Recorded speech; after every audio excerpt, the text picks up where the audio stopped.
Mindanao in the southern Philippines has witnessed decades of armed conflict, which has affected people's lives and livelihood. Far-flung and conflict-affected areas, including the Autonomous Region of Muslim Mindanao, or ARMM, remain poor, hampering sustainable and inclusive development. As a victim of a long-running conflict, they feel that they are worthless when they are unable to help their family. Parents are helpless to send their children to school. So they lost dignity and self-respect. So these are the things that we want to restore.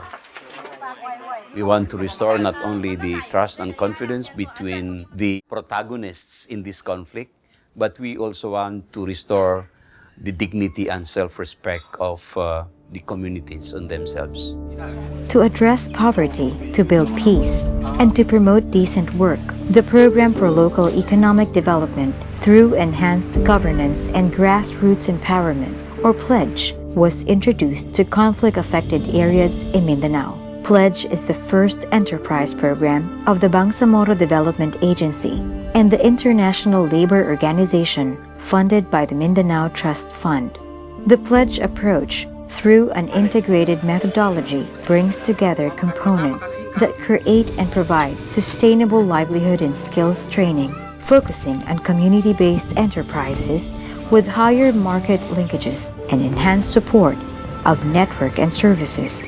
Build the capacity of the Bangsamoro Development Agency as the local development agency to monitor, evaluate, and upscale livelihood interventions. And lastly, create community ownership to maintain and further develop sustainable livelihood that will result to peace building. We were 100% combatants before. We have put aside our guns because this is a program for the Bangsamoro community. It has changed the way we value things, and we have learned how to run a project. If operated and managed well, then we will all benefit and succeed.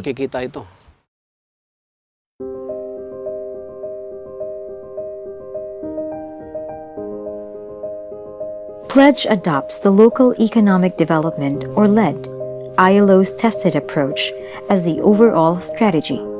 Enterprises identified by the community were developed through trainings, strengthened using value chains to increase access to markets, and enhanced through entrepreneurship development programs.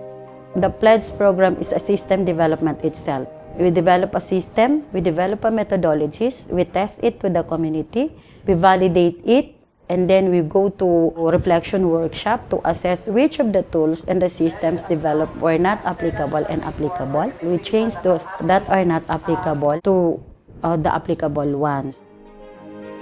Mai Sara is the president of Salam Care Group Association, an all-women's people's organization in Polomolok, Coronadal, South Cotabato.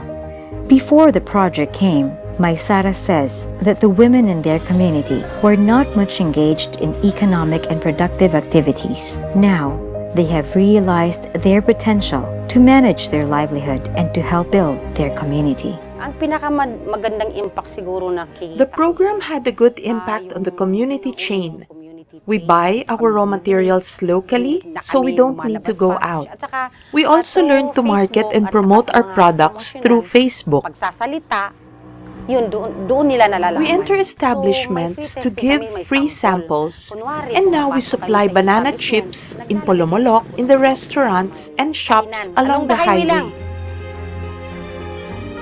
People's organizations undergo trainings and certifications to build their capacity, as well as improve their knowledge and skills on sustainable livelihood.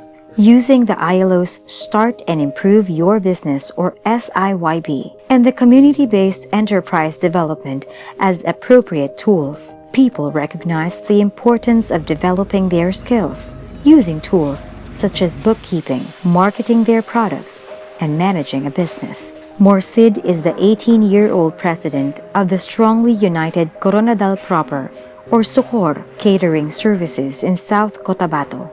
He sees the value of the ILO's Start and Improve Your Business to their community. Isa po na naitulong ng One of the pledge sa things we amin gain from is yung pledge is what we tinatawag na call the SIYB, or start and improve your business. Kasi parang Because nandun na everything's lahat, there. marketing, Marketing, finance, true numbers, everything regarding business. Regarding sa business, ma'am. They don't have much previous experience of running business or understanding what it takes to manage the small businesses. So this was pretty much a new experience, as they can see that they can better control the cost and profit. So they are now better motivated, and they see the reason why it is needed. The Bangsamoro Development Agency, or the BDA, is the development arm of the Moro Islamic Liberation Front, or MILF, mandated to lead, manage, and determine relief and rehabilitation in conflict-affected areas of Mindanao.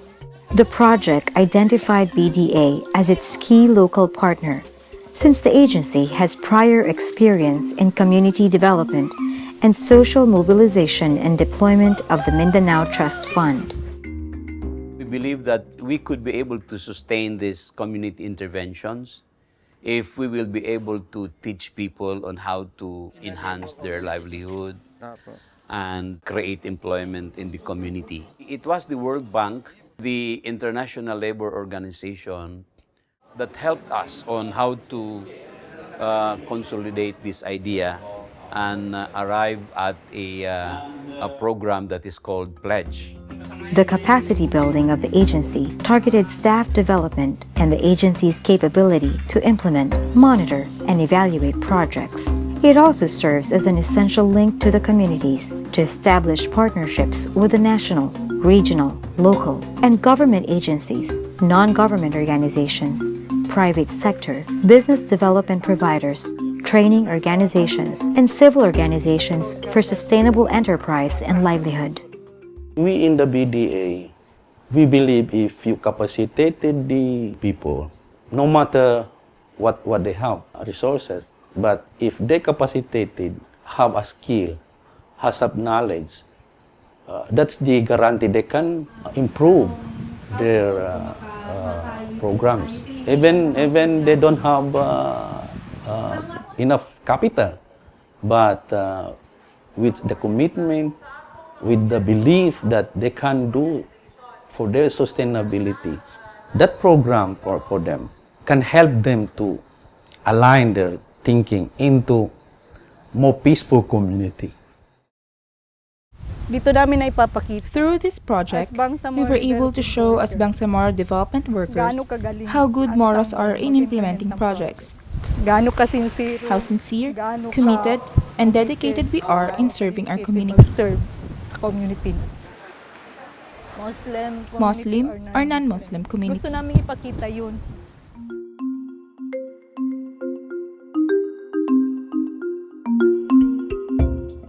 Rosana is the president of the Vegetable Production and Hauling Services in Pigkalagan, Maguindanao Province. Leading an association dominated mostly by men poses no issue to her.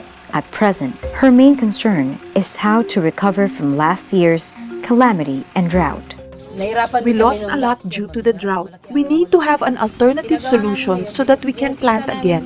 What we are doing now is to save what we earn and use it to buy our own machine. Pledge also promotes the importance of being more responsive to the needs of the community, and at the same time, for the people to value their livelihood through an enhanced community ownership. A concrete example of this is the initiative of a village official to help transport and promote products in other areas outside their own community. If they want to bring and sell their products to another community, I let them use my truck to transport their products. That is my counterpart to help them. 25. To secure buy-ins and ownership, communities invest in local resources, coordinating directly with BDA and other implementing agency partners to ensure development and to sustain their livelihood.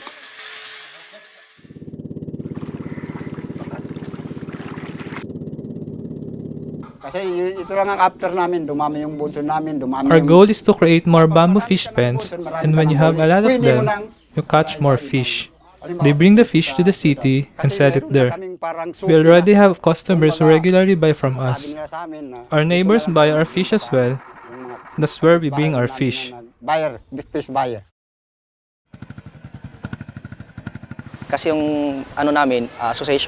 Our association hired more people to increase employment in our community. More people employed locally, even senior citizens in our furniture shop. There's no discrimination whether you're a Christian or a Muslim. They make you feel that you belong and that the main focus is how to implement the project. Emphasizing on the project's participative approach, government agencies are also involved as partners to facilitate skills development and to help communities address challenges. Meron tayong tinatawag na seed capital fund. We have the Seed Capital Fund. We can grant them the Seed Capital Fund for a maximum of 10,000 pesos per beneficiary. Yung pwedeng may bigay. Ipapautang natin We can let them borrow without interest for a year. Walang interest. Beyond the training and knowledge gained, these enterprises and livelihood are not only established to profit, but also to improve the lives of the people and the community as a whole. So, nung dumating yung pledge, Through Pledge, I am now more empowered as a woman. I realized my potential and became more confident on what I can do. The trainings provided more knowledge and ideas for women and mothers like us that we can use not only for our business, but also on what we do. It's more on self-empowerment for me. Para sa akin. Ito is 12. Siguro sa pagkakaisa, siguro nagkaroon kami ng pagkakaisa. We are now more united in the community. We were able to build good relations and work together. We learned to understand each other despite our differences. I am now more confident, and people should not be shy in business because that won't get you anywhere. I was not used to getting along with others. I was always shy. I felt I can't do it, or it was hard for me. But now I am more confident. You have to show your capacity. If others can do it, then I can do it too.